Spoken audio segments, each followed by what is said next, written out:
want to explore the fascinating realm of memory and delve into the ways in which mindfulness can influence our recollection abilities. Memory, the remarkable capacity of the mind to store and retrieve information, remains an enigma in many respects. However, we do know that one particular structure called the hippocampus plays a crucial role in the formation of new memories. A study demonstrated the significance of the hippocampus by unveiling a clear distinction between short-term and long-term memory. This was discovered when a patient was required to have their hippocampus removed to cure their seizures. Whilst their seizures were cured, it also prevented the patient from forming new short-term memories. And this revelation has shed light on the primary function of the hippocampus, which is memory consolidation. Memory consolidation is the process by which our brain turns short-term memories into long-term ones. And this is quite a smart function, as we don't need to remember everything we experience. The first step of memory consolidation is encoding, which is the process by which the brain converts sensory inputs into something that can be stored as a memory. A sensory memory takes form in 5 different ways.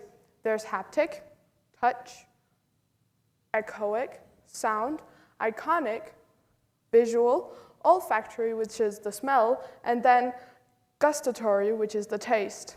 Our brain processes all these informations, selectively choosing what information continues to the hippocampus, where the next step of memory consolidation takes place, storage.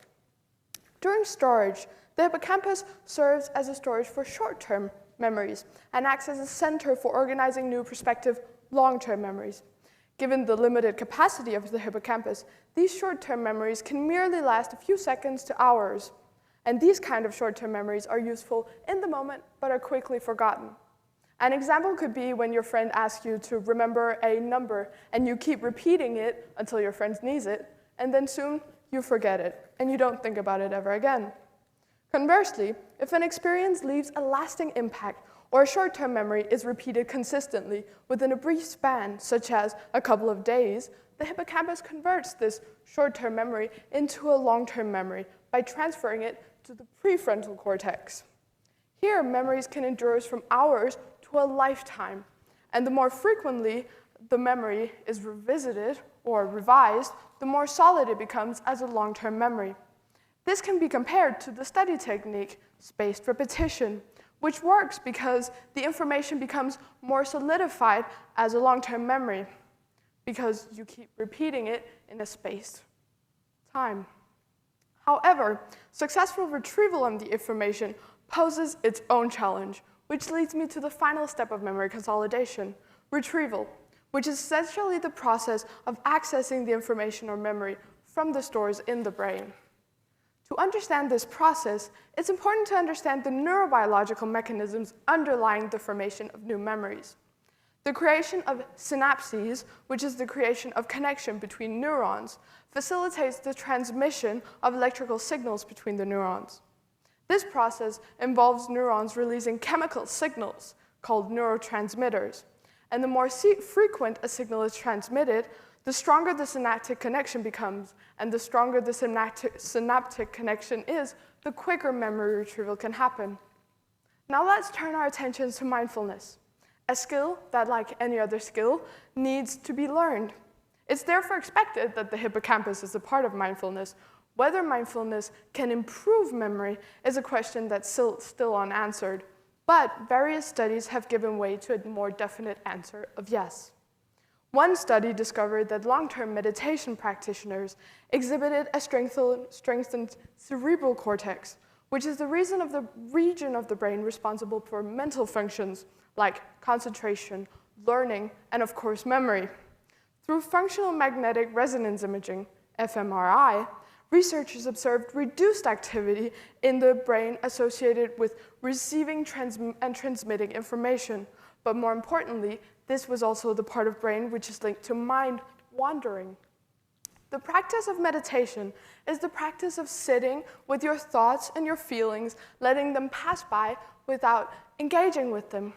Kind of like watching a highway and just letting the cars pass by. Meditation requires a sense of meta-awareness, as you need to be aware of your mind wandering, But you might not notice this right away, so through meditation, you build a skill of bringing your awareness back to the moment, to the present. Regular meditation has been found to increase blood flow to the brain, resulting in an increase in gray matter in the prefrontal cortex, which reinforces memory capacity. Consequently, long-term meditation practitioners experience less age-related gray matter atrophy, which is the reduction in the size of brain tissue. Multiple studies have suggested that meditation may assist in preventing age-related diseases, such as cognitive decline and the Alzheimer's disease. Gray matter, that is the outermost layer of the brain surrounding the white matter, and consists of a large number of neurons. This allows the brain to process all the information that it receives and release new information through axon signaling, which is found in the white matter. When discussing gray matter atrophy, it's essentially the reduction of gray matter in the brain, which leads to the loss of cognitive functions, and overall meditation could aid in preventing that from happening.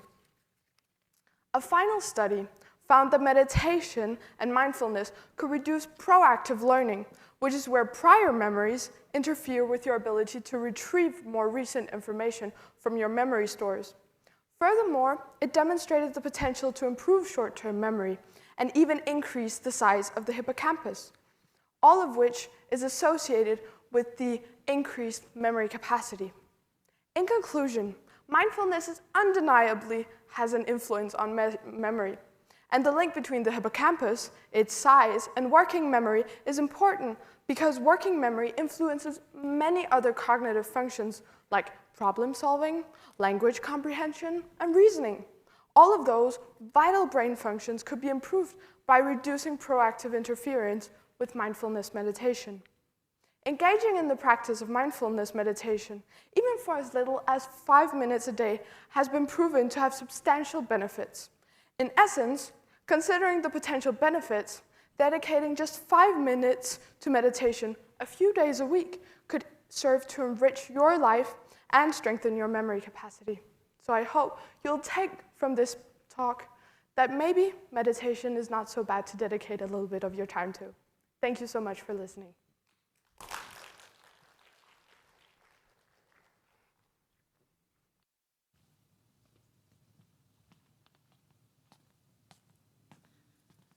Our second speaker is Kayla Saville.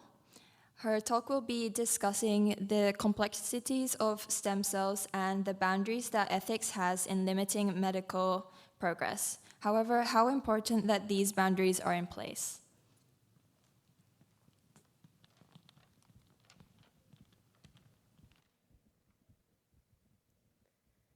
Ethics.